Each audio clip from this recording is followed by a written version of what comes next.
Spider-Man 2099 Dark Genesis, a weekly series. No. Carnage Reigns crossover, Stop Alpha. it. Extreme Stop Venomverse. Stop it. In the Midwest, you know the best is there waiting, so come and join the conversation. Eyes to approve, fan and artist and creator too. This is how the challengers do. What? Keep the conversation moving along. Keep reading comics, keep your local store strong. If it's hard, then it's a job for the challengers. Comics and conversation, y'all.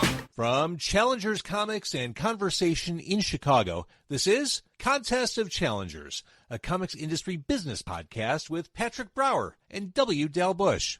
You had all day to record your own podcast. I didn't realize that was something I could do on my own. I will think it over for next time. Okay. Next time being important because we don't really have a plan for next weekend. I'm sure you can figure something out. Oh, now it's me, is it? It usually is.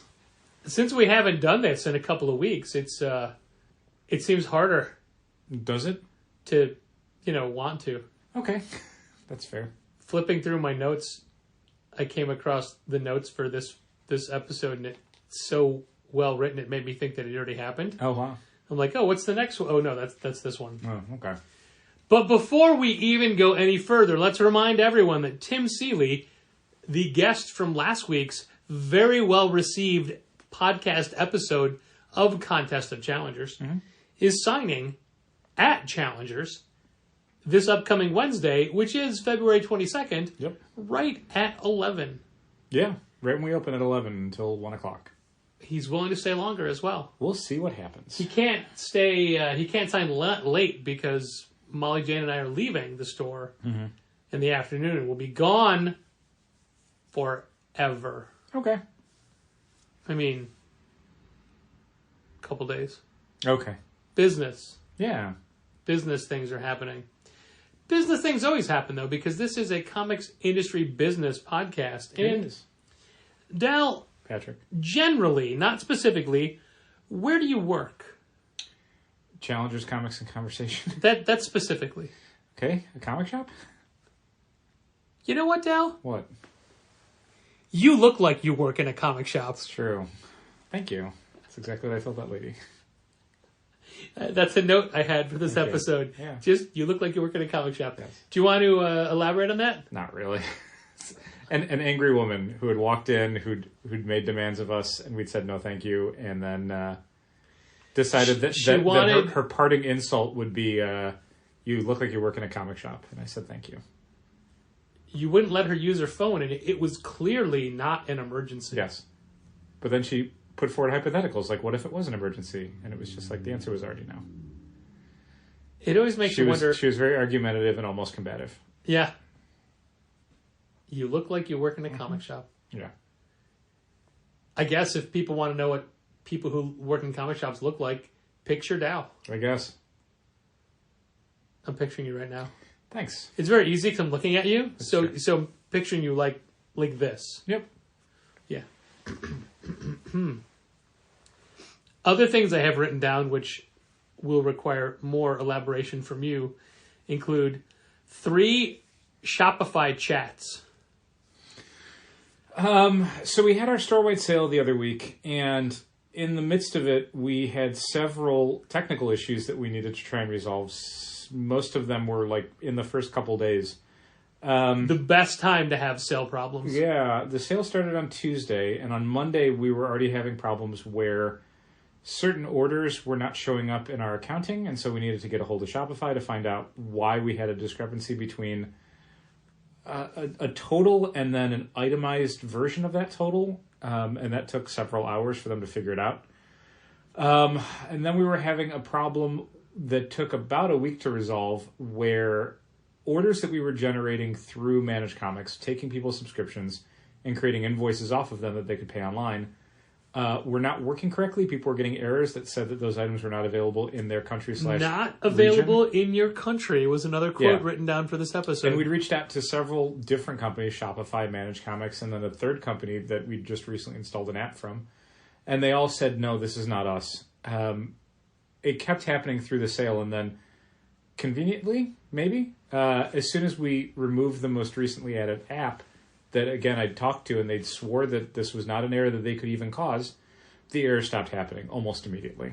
We've been told that this is maybe more of a problem within the Shopify Managed Comics integration because other stores are seeing a version of it, but our version is completely resolved. We were able to not only have older invoices that people were having problems with get paid, but we had new invoices that we generated after the sale go through without a problem. And they were paid, yeah. So that was great. The third one was, I want to say it was about previously discounted items having the sale discount applied to them as well, which shouldn't happen because there's a thing you can turn on for Shopify sale discounts that specifically says doesn't combine with other discounts. The problem is how Shopify wants you to discount things is through the use of a thing called, I'm trying to remember the exact way it's titled as a field. It's like compare at price. So basically, if you wanted on Shopify your item to say that it was discounted from another price, like let's say it was normally $3.99, now it's $1.99, or you wanted to show a 50% savings, the way to do that is you put the compare at price to be the higher price, and you put the actual price of the item to be the lower discounted price. That way, Shopify knows to display, hey, this was normally $3.99, red line through it, red numbers next to it that says now $1.99 or save 50% or whatever you want it to, however you want it to be formatted. But what we were finding out was that stuff that we were discounting was getting the sale discount applied despite us specifically saying, no, the sale discount doesn't apply to previously discounted items. The trick was, as with all things with Shopify, sort of pedantic. Shopify considers the compare at price to not be a discounted item, or I'm sorry, it's a discounted item, it doesn't have a discount applied to it. So it's that sort of like splitting hairs that we constantly have to deal with Shopify, where we would consider, and any normal person would consider, that to be a discounted item. It has a discount applied to it. You've applied a 50% discount. Thus making it a discounted item. No, you haven't. You've reduced the price so it appears as a discounted item, but it specifically does not have a discount applied to it. It has a previous price and a new lower price. So it's like, this is absurd. We had to go in and basically apply a different tag, sort of like, basically had to go in and say, okay, anything in the sale collection, which we've already established so that we could display all the sale items together on our website, the tag that we normally had applied to items to say this is something that can be on sale, we then had to go in and remove it specifically from that collection to make sure that it didn't have the discount applied, because we thought, even though it had the discount tag applied to it, it wouldn't function as a discount because it was already discounted. No, it wasn't discounted. It's a discounted item. So that was a infuriating conversation with Shopify that was fairly typical with our many, many, many interactions with Shopify over the last couple of years, where it becomes apparent that no one who designs or, what's the word I want to use? Maintains their app, their platform, has ever worked in a store. Has no call to actually use their platform. Yeah.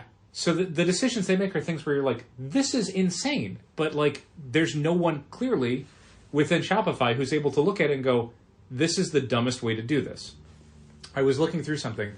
You'll like this. No, it's not a problem, but you will like it. Because we're using Shopify's email function for a lot more stuff than we used to. And one of the problems that Patrick found was that the number of modules an email can have is capped at 20. And a module could be a block of text, a line break, an image, a listing, a discount code. Any of those things become modules. Now, the size of the module doesn't matter. Right. You could put the entirety of Herman Melville's Moby Dick in the text field, right, and that's one module. Right. Or it could just say...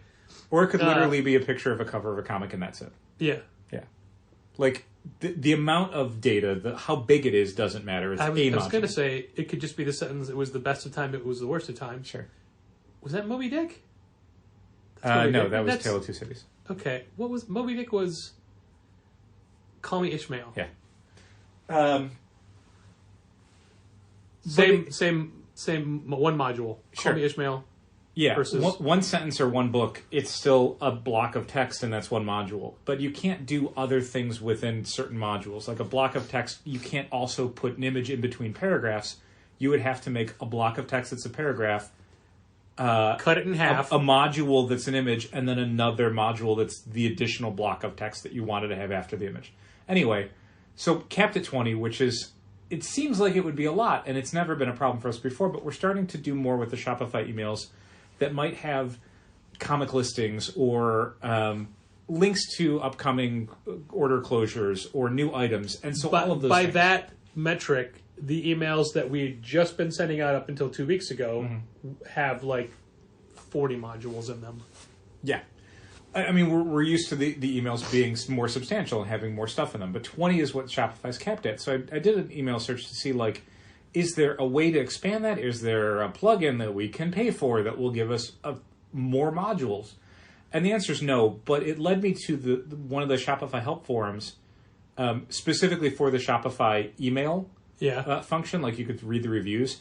And one of the reviews is the most dead-on bullseye thing where it's like, yet another absolute bare minimum Shopify thing. Like, there's no reason why it can't do X, Y, and Z. Everything else does, but they just stopped at the bare minimum functionality and have never improved it, and they've never addressed anyone's concerns. It's like, yeah, that's Shopify. Everything they offer is just like, this will do what we say it will do, and no more.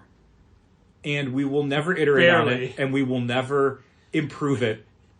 This will do what we say it will do with a third party's help. Yeah. And just people complaining about the stuff we've been complaining about for like a year, where it's like, you made customer segments, and now I can't utilize your email functions in a way that anyone else would want to. I can't choose customers to send an email to. I would have to find a way to, like, create an algorithm that would only send it to those people instead of flagging 3 customers and sending them an email.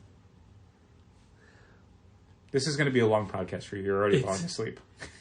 No. My eyes are tearing from, from yawning. That's true. From falling asleep. Yeah. Not falling asleep. Your eyes are so droopy right now. Yeah, it's because I've been yawning. When I yawn, my eyes tear. It's true. So those were the 3 Shopify things that I had to deal with. There was a fourth one, but it wasn't simultaneous. I don't remember. It was literally transferring over all the the email MailChimp databases. Stuff. Yeah. Where I asked them a question. I'm like, please make sure it doesn't do this. And they're like, it absolutely will not do that. And then I ran the process, and it did exactly what I was afraid it was. And they were like, oh, it shouldn't have done that. And it's like, that doesn't help me. Luckily, I, on my own, had taken a backup of everything before I ran the process because I didn't trust Shopify. And then I was able to fix all of their errors. And then they called you a genius which is like, for figuring it out. When you are talking to someone at a help desk for technical support and they call you a genius, you are doing a bad job. Yeah. Like, the person who's asking for help shouldn't have to be smarter than you to get something working correctly. That's ridiculous. But that's Shopify. Like, such a completely frustrating, stupid platform. It slightly reminds me of an old Inspector Clouseau gag where he is in a hotel lobby and he's checking in, and there's the clerk behind the counter, and there's a dog. And he says to the clerk, does your dog bite? And the clerk says, no. So he reaches over to pet the dog. The dog leaps up and starts chewing on his arm. Mm-hmm. And he says, I thought you said your dog didn't bite. That's not my dog. Yes. Is it going to do this very thing? No. Mm-hmm. It does that thing. Oh, that's not our function. Uh-huh. Yeah. That wasn't the end of it. That's why the joke doesn't work. But yeah. Specifically 100%. And you, not only did you say, will it, I want to make sure it doesn't do this. And then they say it won't do that. And you said, so you're saying for sure, right. You reiterated that it will not do this. Yep. It will not overwrite all of this data. Mm-hmm. And it immediately did. Yep. But luckily I was able to fix it. But there was about 6 minutes there where we had lost all of the tags for customers to specify who was in Managed Comics and who wasn't. We lost everyone's saved addresses, saved phone numbers. We lost any other tags that we might have applied. Yeah, it was a complete disaster. But luckily I had done a backup, so I was able to restore it, and then we were able to get everything going. So here's a quick question from working on receiving an invoice today. Okay. As you're going through a lengthy, let's say PRH invoice Okay. and flagging everything that has come in. Sure. And let's say there is a damage. Okay. Let's say Moon Knight Legacy trade, off the top of my head, is damaged. Yep. At the end of each row, there's a drop-down menu per item where you can click it and say remove from PO. Correct. Now, normally I do that first and just get it out of there. Yep. And I thought, oh, well, I got to it organically, alphabetically, as I was going through. Uh-huh. If I click this and say remove from PO, is it going to remove everything I've already checked? No. Or just that one line? Just that one line. However, if memory serves, what it will also do is get rid of all the check marks you've already done. So you'd have to recheck in everything else that you haven't already saved and synced. Well, what I decided was, I'm not going to take a chance.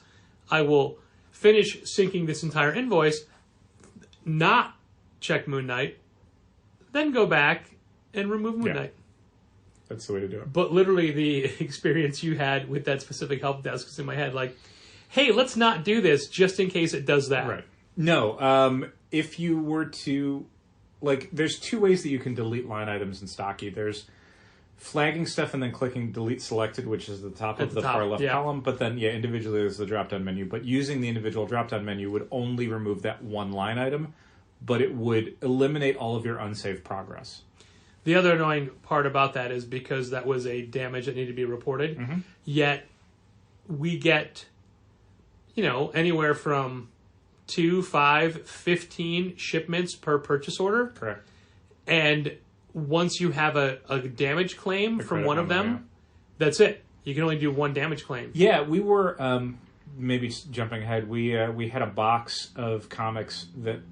So all of our Monday deliveries from UPS didn't get to us because the truck driver had decided that stopping by the store at 10:18, 42 minutes before our posted open time, was sufficient for a stop for the day, and not even leaving a note saying that they already came by the store. So at 4 o'clock, we were checking tracking data to find out, hey, where's all the boxes we're supposed to be getting on Monday? Oh, they're not coming until Tuesday now. And then finding out from the UPS driver who showed up on Tuesday, that guy just basically skipped a whole bunch of places. So the Tuesday driver had to deal with all the Tuesday stuff and all of the Monday stuff. But in doing so, his truck was so crowded and so full of boxes that he knew we had an additional box, but he couldn't find it at the time. And it was one of our Marvel boxes, so we didn't have X-Men and Incredible Hulk main covers when we opened Incredible Hulk. Just Hulk. Just Hulk. Hulk and X-Men main covers. I admit I thought that immediately and said, you don't need to call that out. It's fine. On Wednesday when we opened. But you opened. did, so I'll chime in. The problem was, one of the additional problems, many problems with that, but one of the problems was that we had some damages from the other boxes, but like Patrick was saying, we couldn't submit damages on those because we didn't know if we would also have damages in that last box. And if there were additional damages or shortages after we'd already reported, we would not be able to use the automated, very fast and efficient function on the PRH website. We would have to actually email a rep and say, we have these. Here's the UPC codes. Here's the titles. Here's the quantities. Here's the invoice number. Here's the invoice number. Here's the specific damages. Here's whether we want them replaced or not. Here's my name and my phone number and a number for this return order. The fact that you're applying a credit memo to a specific invoice, despite the fact that you may not have received everything from that invoice, is such a dumb function for PRH. It's so dumb. It's one of those usability things where it's like, I understand that there's probably a reason you have it this way. Credit memos are being applied to individual invoices, not to an account. But because you do it that way, this is stupid. Because you don't... An invoice could be so many boxes over so many days. Yeah. Today I was able to close out a purchase order from forever ago. I'm like, oh, I did it. I did it. I got the last item. It's done. Nice. But yeah, I had an email in that damage, and they got back to me right away. First, you get so you send an email that says, hey, here's the damage. Then you get an automated, we're very busy. We'll get to you when we can. Yeah. That we're very busy thing has been since literally day one of PRH being a comics distributor. And I thought at the time, I'm like, yeah, no shit, you're busy. Like, your boxes are terrible and everyone's books are damaged and we're all furious. And there's no way to report stuff online. But, like, they've never substituted that for a different boilerplate email. And then you get 2 more emails. Mm-hmm. One automatic generated, here's your credit memo. And then an email from whoever did it saying, hey, we took care of that. So 3 separate emails for your one. Yeah. That's just one of the many weird-ass email situations PRH has. It's really weird. In that scenario. They love sending emails. They love it. For the record, Uh-huh. the good UPS driver, Yeah. still fuming about Monday. Sure. Because If you came in and you found out that the guy who was supposed to do a day's work didn't do it, and now you have to do his and yours, yeah, I would never stop being angry about that. I would seriously, like, make us think about it at work. I'd be like, fire that guy. He didn't do his job. Like, or, like, pay me double because I'm doing my job and his job. so when he came in today with a overflowing cart full of stuff. Yeah, I feel bad. I mean, He especially said- because, like, this is the week where we're getting all of our restocks from the sale. So, like, these, like, deliveries this guy has to make are not even 2 regular-sized days. It's 2 gigantic days. And he says, you guys really keep me busy this week. Sorry. And I go, yeah, actually, half of this stuff is what we'd get on Monday, but because it's President's Day, it's coming early. Yeah, And he said, well, that's one way to guarantee you'll get your stuff for Monday. it really is. I mean, I hate to say it that way, but yeah. I mean, I wasn't going to say anything, but then he brought it up. And so I just said, yeah, fuck that guy. I was the same way Tuesday. Like, he was in right away on Tuesday, and I didn't want to make a big deal about, like, hey, man, like, we kind of got screwed because, like, no one was here when we were open, so we lost a day's worth of work getting this stuff together. So Tuesday for myself and Molly was insane because we had not only huge reorders that we had to deal with and get on the shelves, but we had all of the Monday stuff, the PRH deliveries, that we would normally spend hours working on. We had to do that in half the day on Tuesday. But yeah, I brought up like sorry, this is all stuff from yesterday, thinking like, I'll just be passive aggressive about this. And then he told me the story and I'm like, that guy's the worst. I agree with you. You were passive aggressive. He was just aggressive. Yeah. He was like, no, it was this guy and he shouldn't have done it. And I'm like, thank you, yes. Yeah, but I don't normally use profanity with our drivers. Mm-hmm. But I'm like, yeah, fuck that guy. He really fucked up our week. Yeah. 2 F-bombs to that guy. There you go. Yeah. Well, that's one way you can ensure you get your books for Monday. Getting them early. And also, the boxes were all wet from the snow and I'm everything, sure. and his cart was wet. Oh, yeah, that sucks. Poor Books guy. were okay? Poor guy. Yeah, ish. Yeah. For Yeah. PRH, they were okay? Yeah. The Moon Knight was the only egregious one that were like, nope, this one can't go out. Okay. Gina is very militant. She's like, well, here's all the damages. I go, okay, let me tell you that this is the one damage. Yeah. I mean, Molly Jane's the same way, and I get it. Like, if all things are being equal, I would probably be a lot more strenuous about making sure that, like, only good condition books make it to the shelves. But it's like, the alternative is we never have restock. You know? Like, if we do it that way, they will always be screwed up. Like, the PRH, you will almost never get a pristine book. A club member had an issue with a copy of Nightcrawlers from this week, Yeah. and then realized that, oh no, it's every single copy. Yeah. Probably. And I said, that's how it is now. Yeah. Nothing we can do about that. If you don't want it, you don't have to get it, but Yeah, always, they're not going to be better. If someone's ever like, I will not buy a copy of a book in this condition, it's like, you are not obligated to do so. There used to be points where somebody would special order one single comic of Yeah. like a book we wouldn't carry. From Diamond, even. Yeah, and it would show up beat up, and they're like, can I get a different one? And we'd have to say, you don't have to buy this one. We're not going to reorder because it'll just come beat up again. Yeah, the same people are going to pack it the same way. Yeah. It's not going to get better. It's this or nothing. Yeah, I mean, that's... Do you want to gamble?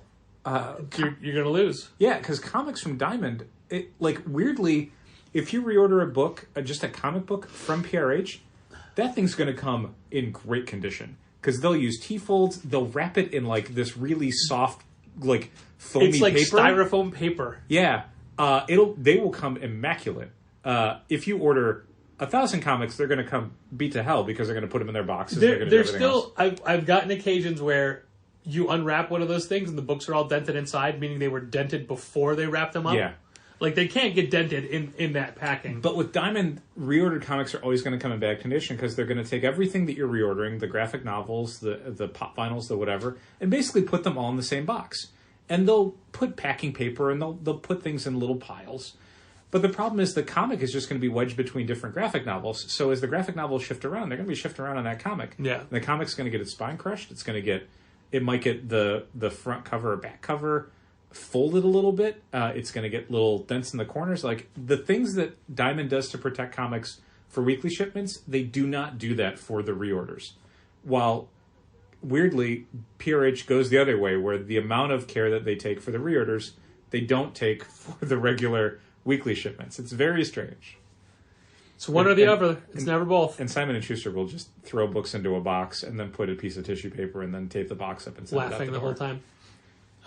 Luckily, manga books, I gotta say, very resilient. Yeah. Like, I don't know what it is about the almost cube shape of them, but Thickness of the spine, perhaps? Simon & Schuster can just throw those manga in a box and they will get to you and it'll be like, wow, this can just go on the shelf. Perfect. Their regular graphic novels, anything we get from like Boom or whatever, is like 50-50. Well, we got an Ingram box today as well, a bigger one. Sure. And it had clearly fallen on its corner. Great. No, it's fine because they shrink wrap all that stuff Unless to a flat on the inside. someone at UPS opens it up for some reason, or the box gets damaged and they got to repack it, and then it's got paint inside. You remember that one? Yes. Jesus. Paint inside the box. Yeah. That was we need to send you photos so you can see that we're not insane. Yeah. Man. Well, we managed to knock out all of that stuff, all of these notes, all the middle notes. Oh, perfect. We did it. The two things we have left are marketing report and sale rundown. Okay. Also, this number episode, this is a very specific number. This is episode number 625 of the Contest of Challengers podcast. Well, if you turn that into a date, that is June 25th. Correct. Which this year is a Sunday. Okay. And that is a very, very big date for challengers that people will find out why in the near future. And you, Dow, only know half of why. I don't even know half of why. You do, you just forgot. Okay. But there's a second half to that was talked about today. Today was a very chatty day. Mm-hmm. Is that because no one came in to buy comic books? Well, I mean, people bought a lot of comics on the website. Sure. Also, people bought discounted books on the website and got to use a discount code on top of that. It's fine. I thought so too. And there was a book that we couldn't find for somebody. I hate that happens. Yeah, me too. But because next week is the Comics Pro annual meeting, and I linked up Whova, which is the account they use, the app they use for all of the convention organization. Okay. So there's no paper this year. You don't get a binder like years past. It's all an app. I don't remember. Unfortunately, I already had a Whova account, which I don't remember having, and it was connected to my LinkedIn. So I set up a new one for this one, and now I'm listed as being two different people who are going to the meeting. Interesting. But I saw the full guest list. Yeah. But also it gives you immediate access to everybody else who's going. Okay. So there were a lot of plans set in place of like who's doing these meetups, who's doing what. Sure. For the very brief amount of time that we are in Britsburg, there's a lot of things to try to accomplish outside of the actual meeting. But today was talking to a lot of the people that I'll be meeting up with there. Your weekend is so packed. I'm calling it a weekend. That's fine.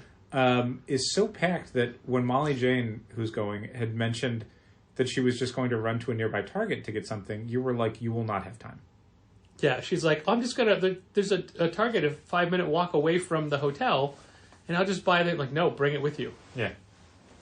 Your weekend is so packed full of incident. She can do whatever she wants. My weekend is packed. She does not have to do what I'm doing. Is that right? As far as I'm concerned. Okay. She can go off and do her own thing. That's fine. I mean, I didn't know if there was specific store-associated things that you wanted to make sure she was a part of or whatever. Oh, I mean, I think she should be part of. Okay. But do I want to? I'm not going. You may have to. You may take my place. I may be medically unable. Anyway, Sunday, June 25th. Big deal. Mark it on your calendars now. Literally every single person who hears me saying this right now is going to want to be a part of those thing that's happening. I don't know the correct grammar. I'm trying to find ways to secretly tell you what is happening. Oh, I can wait. I mean, you do know, you know half of this. Oh, right. See? Not that hard. But there's a second component. It's nice that we can have this kind of like mystery for people, you know? Like, Yeah. I love this part. Speaking of mystery, we talked about something else. You really emphasize it by touching your nose. We talked about something else that we've been working on that people can't or won't know about. But we had a minor change for it. Okay. So, no, that's not... I'm talking about something else. That's component 2 for that. Okay. See what that was? Yes. Okay. Anyway, That's so... the part I didn't know about before? Yes. Okay. Did you know about it before? No, You couldn't have, because I just found out about it today. I couldn't have. Yeah. So we talked about, I think, a couple weeks ago. That's something that we set in motion back in 2020. And a couple weeks ago, we got movement on it. Well, this week we got more movement on it. Nice. Some changes that we had asked for. You're following along with this one? I am, yes. Yeah, okay. I've caught up. That's good. That part, we mentioned that was just a stall, so I could go pull that book out. Got it. What I was doing there, not subtly at all, was using a bookshelf in the podcastatorium to give Dal a clue for the second component for the June 25th date. And now he's on board. I am. Or caught up. Not like you wouldn't be on board. Like you would be down for it no matter what. Yeah, you didn't point it like a J.K. Rowling thing or something. I wouldn't have been on board with that. Right. No, definitely not. But you can see how if you hear this, you'll want to be part of it. Really fits. Yeah. I think that there's, something for everyone. Oh, absolutely. Just like our sale, our I Love You, But I've Chosen Comics 25% off sale that concluded this past week. February 13th. On Monday, the beginning of this week. And this was an interesting sale because, well, we do it every year. And you heard us talk about it a few weeks ago or last week. No, 2 weeks ago. Because last week was Tim. And this year had more build-up, I think. More reach. More marketing. Probably. Than we've ever done for a sale before. We did a lot of emails about it to people that normally we would not bother. Yeah. This is maybe the way of putting it. But I mean, now we're bothering all these people regularly. We are. We had a discussion, an all-hands managerial discussion about a month ago, beginning of the year. And one of the things that... Eight hands? 8 hands. 8 hands. 8 arms to hold you? One of the big things that we talked about was trying to do more with the website. We've always been somewhere between skeptical and ambivalent about using the website as a marketing tool. Patrick and I opened Challengers because we wanted to open a comic shop. We like working in a comic shop. We like hand selling, literally handing somebody a book. The website, challengerscomics.com, has always been something that we've tried to find ways for it to be something more than just a way to sell books. We wanted it to be a way of connecting customers. We wanted it to be something where we could kind of get the store's voice out there a little bit more. Eventually, because of COVID, it needed to be something that we also steered people towards a way to spend money, because in-store shopping was kind of not something everyone was comfortable with. And like a lot of stores that created a online sales component during COVID, once COVID was sort of lessening and the restrictions were lessened, we didn't see any reason to get rid of it. It was additive to the business. It was creating sales where sales didn't happen before. With this year, we really decided to go kind of more all in on it. We made sure that the Shopify storefront wasn't a thing that you clicked off of the main page to get to. It was the main page. It is now a web store. Yeah, it's an e-commerce website with information about the store. In the early days of the store, we wanted it to be as irreverent as the store is. There was a live webcam that as soon as you went to the homepage, there was, bam, here's what's happening in the store right now. And people would... It was Justin TV, which was the precursor to Twitch. Yeah, there you go. I did not know that Justin TV was a precursor to Twitch. I'm pretty sure that's correct. If we had events, like parties or signings, people could just watch. And... Patrick would rock out some morning. Yeah, there was always the 12 o'clock air guitar solo that lasted for a while. And little things. I would definitely mug for the camera a lot. Yeah. Man, were we it was like OnlyFans but without being paid. I guess. It was all like those hidden camera websites or like the social media component where people could have accounts. You had to have your name. Right.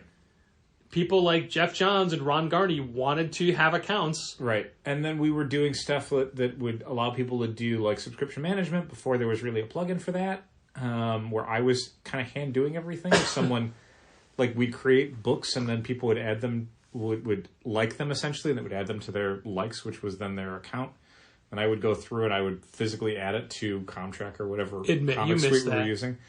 I think about some of the stuff that I was doing on and off hours in the first year, and I'm like, holy crap, that was so much work. And now it's like, it's so been far replaced in the rear with view. I can't even conceive of like, what was that like? You're so far beyond that technologically, but you're spending that same amount of time doing that same amount of work. Just massaging some other stupid app or platform. But anyway, the decision was really like, this was the year we were going to try and make more out of the website.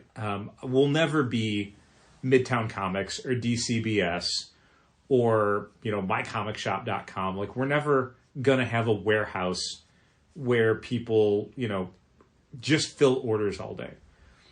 But the truth of the matter, and this is something that we really found out during the sale, is that in-store sales are reaching not pre-COVID numbers as far as how low they're dropping, but they are definitely in the lower end of the COVID era numbers. The amount of store traffic, like the amount of people who come in during a day are lower. And so while we would love for the idea of putting all this energy into the website to be something where it is additive to what we were doing, to increase the store's profitability, to increase the ability for us to retain staff, to increase the ability for us to do fun events, the truth of the matter is that this is kind of just helping us keep our head above water. Like Patrick was saying earlier in the episode, a lot of money was spent on the website today. Not a lot of money was spent in the store today, and that's kind of how a lot of days are going now. So to be clear, what that means is more money was spent on the website than a normal Friday. Right. The store still did more than the website did. It's true. Yeah, but exponentially more, but not what we would want a normal Friday to be. Right. It's when you add the website to the in-store that you get a day where it's like, oh, that was pretty good. Yeah. Like, no, that was okay. Yeah. It was an okay day. Yeah.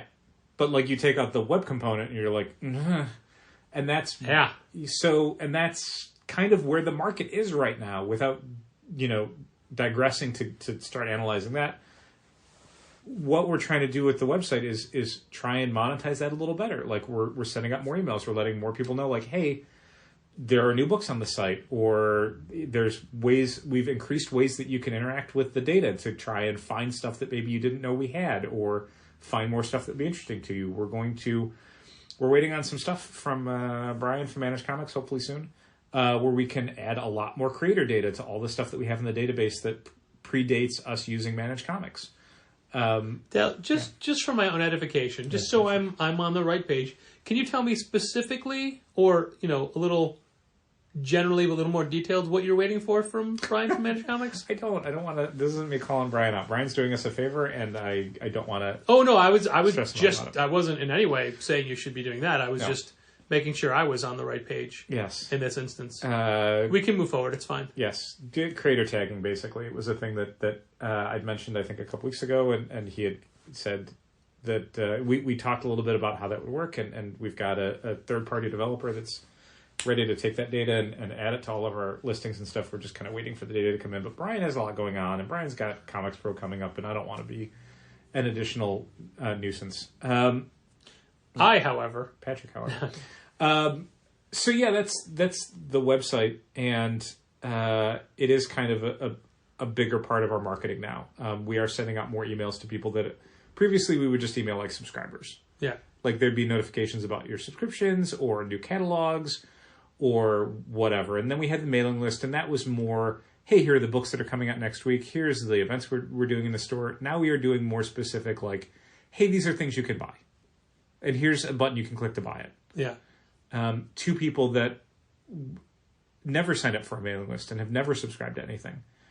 And just hopefully getting them aware of the fact that the store is always adding new stuff and you can subscribe to things as well and all that sort of stuff. Like basically the stuff that before we would have access to, but we would kind of not prioritize. This year we're prioritizing it. Kind of where we're at with it.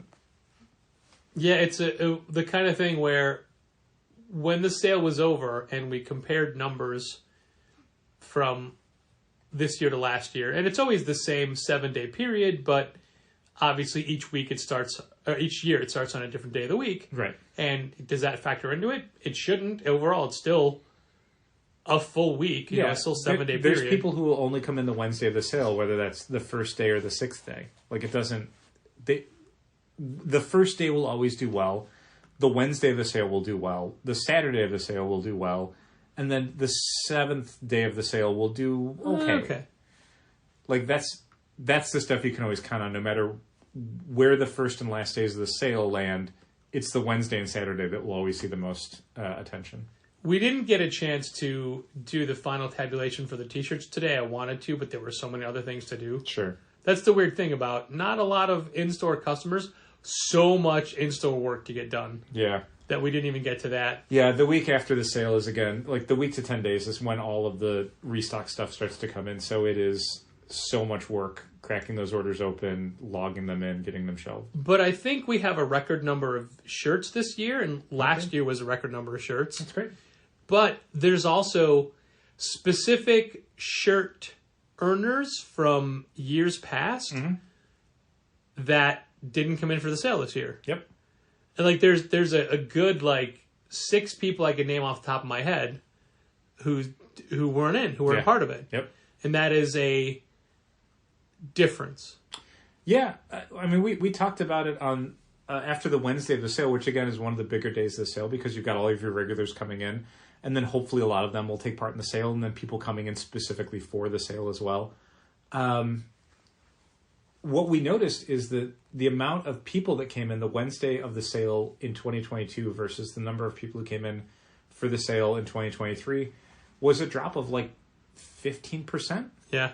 And it's like, that's going to be hard for us to make up for the duration of the sale because at 15%, some of them might have just been people who get like $20 worth of books or new comics or whatever, maybe some supplies. But some of them are going to be people who spent over $100. Yeah. And so the website kind of has to push a little harder and reach out to more people because, again, it's sort of helping us make up for the people who are not coming in. And, I mean, again, I don't want to digress and spend too much time focusing on that, but it is a concern, and it is something that we, like a lot of times that the market has contracted after a boom period. I don't know why it's happening. My gut instinct is always the books.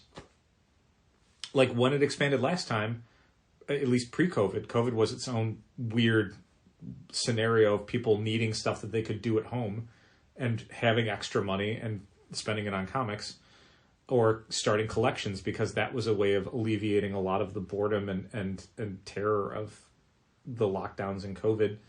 But prior to that, it was Hickman's X-Men. That was a big return book. Yeah, overnight. Like you've got multiple books. Like House of X and Powers of 10, for us, we're selling over 100 copies a week. Like we don't have a book that sells over 100 copies every single week. And we had it for like what amounted to like 3 months. And then after that, all the launches were things that people were getting everything in the line. There's not a lot like that on the market right now. I'm looking at the May catalog, and I'll read you off the new releases from Marvel, and you can tell me how many of them sound exciting to you as a retailer. Okay, I'm just going to warn you that I'm going to say all of them. Okay. Avengers by Jed McKay and C.F. Villa. Okay. I don't see our Avengers numbers really going up. Nope. X-Men Before the Fall, Sons of X one-shot by Cy Spurrier. Uh-huh. Uh-huh. A Retro Storm miniseries by Ann Nocenti. Okay. A new Silk series by the same writer who did Silk. Okay. Daredevil and Echo miniseries.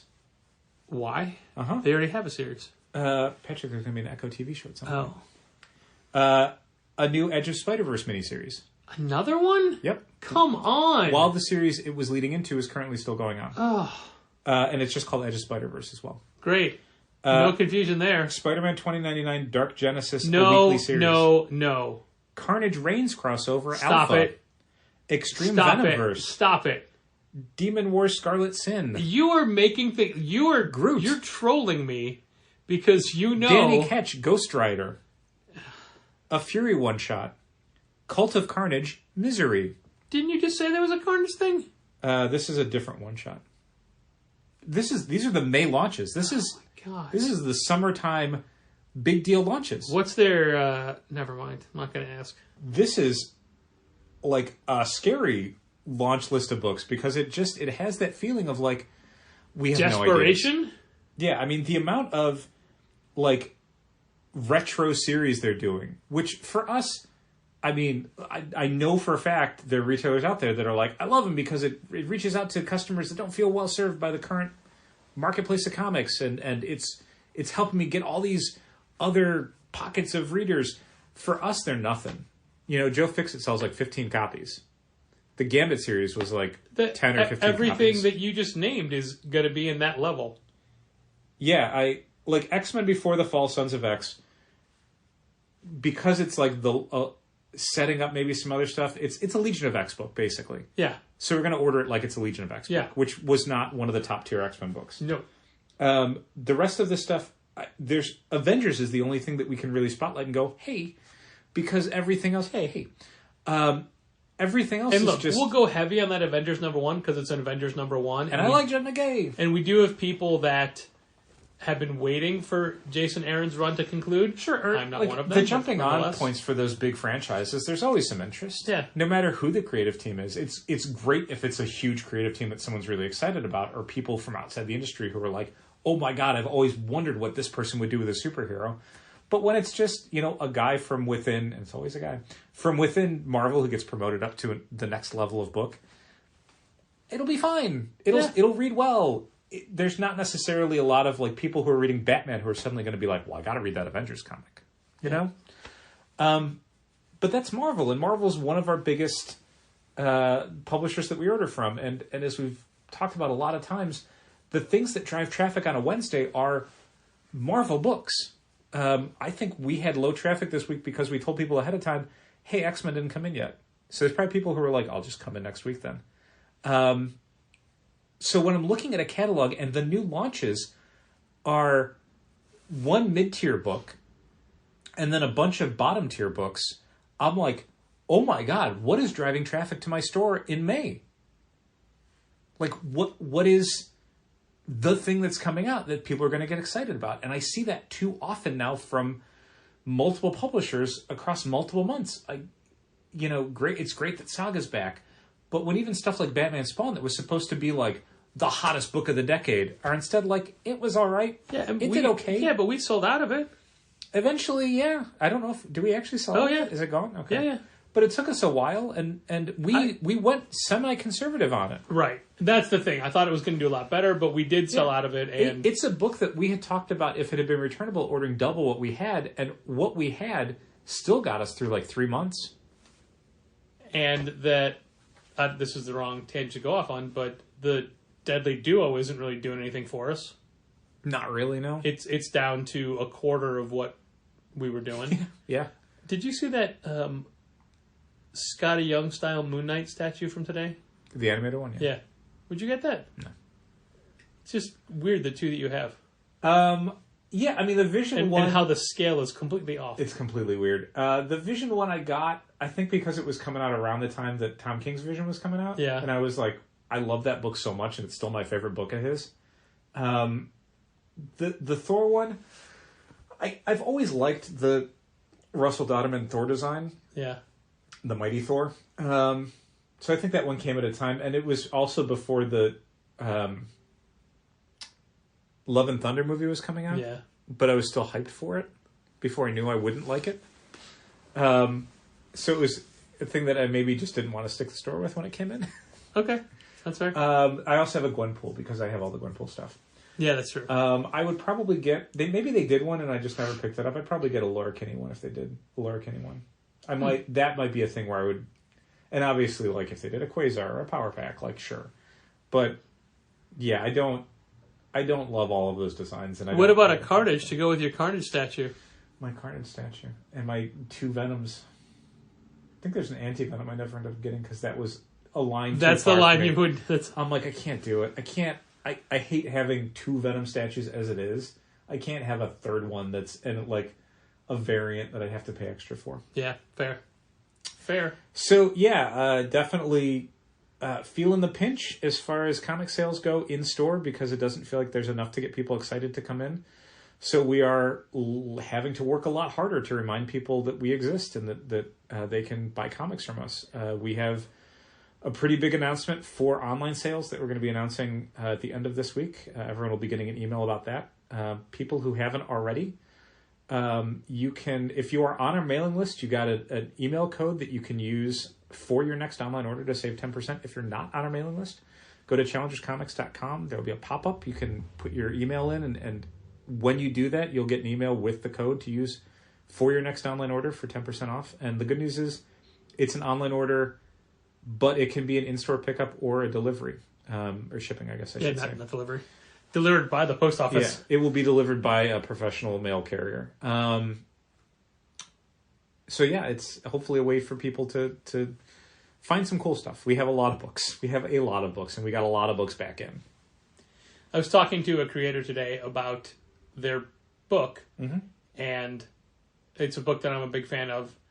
And they're like, do you have any ideas about how to get more eyeballs on this property and how to do it? And I'm like, ooh, I was just doing this with someone recently, so let me revisit some of that stuff. I'm like, oh, a lot of it doesn't apply.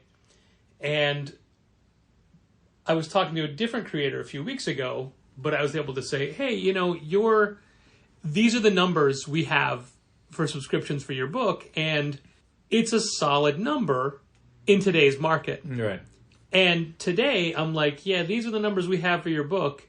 It does okay for us, but sadly, it does way better than many books from the same publisher. Yeah, my 2 suggestions for any creator who's like, how can I get more eyeballs on this? 1, have Batman in it. If you can have Batman in it legally, do that. 2, release it like 15 years ago. If you have the ability to do that, definitely do that. I hope everyone's taking notes. There you go. There's your 2 options. Batman, invent time travel. One of those will definitely help out your sales. If you can do both. If you can do both. Jeez, do it. Wow. Do it for sure. And in an effort to constantly improve the Challenger's experience online, in-store is pretty great. It's okay. It depends on the day you're going. Charlie was in today. Yeah. And he's like, the last time I was in, it was neither you nor Dal. And I'm like, did they sell the store? And I said, not yet. However, we'll entertain any serious offer. Make me an offer. Yep. Any serious offer. If Molly Jane and Stella want to band together and buy the store. Oh my God. Almost nothing would make me happier. But we had a full Challengers marketing audit done for our online presences, and we were given a lot of good advice, a lot of advice, and a lot of things we are trying to follow. I'm happy to say that several of the significant things we were already planning on. Yeah. They were ideas we were already like, yes, this is on our docket, but you know, this very notebook here still has all of our stuff from that 8 Arms to Hold You meeting that we had. Yeah. And there's a lot of stuff we haven't gotten to yet because there's so many other things to do. Yeah. Dallas looking it over now and realizing, like, oh yeah, there's all this shit that we said we were going to do and we haven't touched it yet. I mean, there's stuff at the top where it's just like, oh yeah, that was not a thing I was going to work on necessarily. Oh, okay. I mean, definitely not you. Yeah, like, I mean, this This bottom one here, as soon as we get the data in, we could start doing that immediately. Yeah, sure. Most of this other stuff we've already done. This is sort of irrelevant, and this is irrelevant because we're doing different stuff. Yeah. And this one is the one we're going to send an email about this week. And this is the one I made a call on and talked to a guy and hasn't got back to me yet. No. Which seems to be the regular way that profession works, I'm guessing. That whole industry. And lights are on, nobody's home. This one is just nowhere near able to do. It's a money thing. Yeah, that can definitely wait. It's got to wait. This one, though, huh? It's all done. That one's good. Check mark. Okay. New website, check mark. These were things we had talked about as well. Yes, I just don't know when we'll do them. Right. Isn't this great audio? Mm-hmm. People get to hear all of our vagaries. One of the things that we started this week, and there's more on me, and Sam's been helping me with some of the stuff, but oftentimes when I'm told what would suit us best as far as social media presences go, inside my head, all I'm hearing is me going, la la la la la la la, I can't hear you, because I don't want to. Yeah, that's always going to be the problem with us having to do any sort of social media audit, is how resistant we are to most social media. To put it in terms that I've had to deal with, like I mentioned, you can go to the website and you can plug in your email address and there'll be a pop-up and whatever. That's all stuff we've avoided doing because I personally find it not a fun experience. But here's the thing. It is effective. Even the pop-up that we have, the template company that designed the new website, they have a little video talking about how the pop-up works.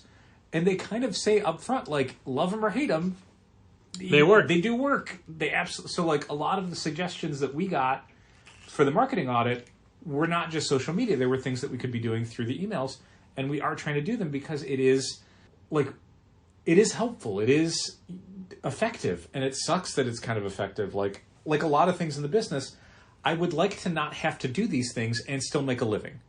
That's not the world we live in. Right. If I want to make a living, especially in, again, a contracting local marketplace, I have to do these things or I risk the store going out of business. That means we're going to send out more emails. It does mean we're going to try and spotlight more products that are currently for sale in the store. These are things that I wish we could just, flip a sign in the morning and then open the doors and then people would come in and buy everything and I'd never have to bother anybody. But guess what?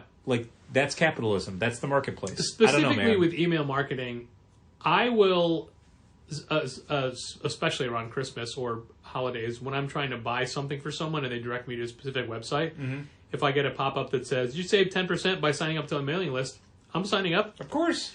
I will not get the extra 5% by putting in my phone number because I do not want to get your text. I've never done that. I've never even seen that offer, thankfully. But there are numerous websites I follow, that I willingly gave my email information to because I want to know when you're doing stuff. Right.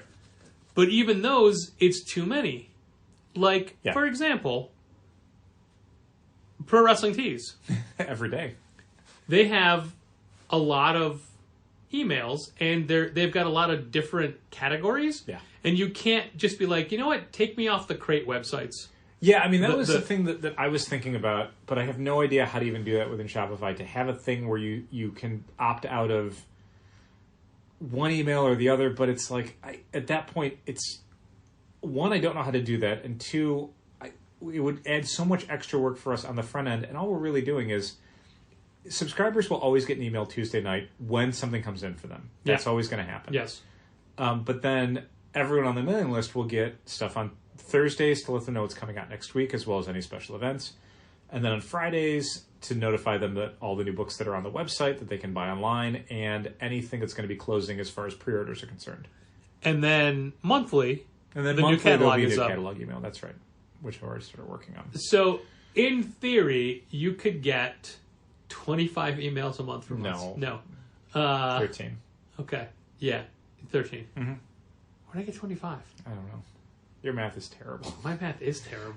Luckily, you do a bookkeeping. 70% of the time, my math is wrong 100% of the time. So, again, this is all stuff that... Did you know that Olivia Colman and Paul Rudd have been friends for over 20 years? That doesn't surprise me. They're adorable together. She pranked him on the radio this morning. Olivia Colman, and this is the thing that's great because so many people have discovered Olivia Colman because of her really intense dramas, is super funny. Oh, yeah. Like, I Green Wing. Green Wing is where I saw her, and she was like the least used person on Green Wing. She was just like a harried mother of Office several that was assistant, working at an office and just was And insane. before that, your favorite Mitchell Webb show. The retailer from Australia? No. Oh. But Olivia Colman's great, so...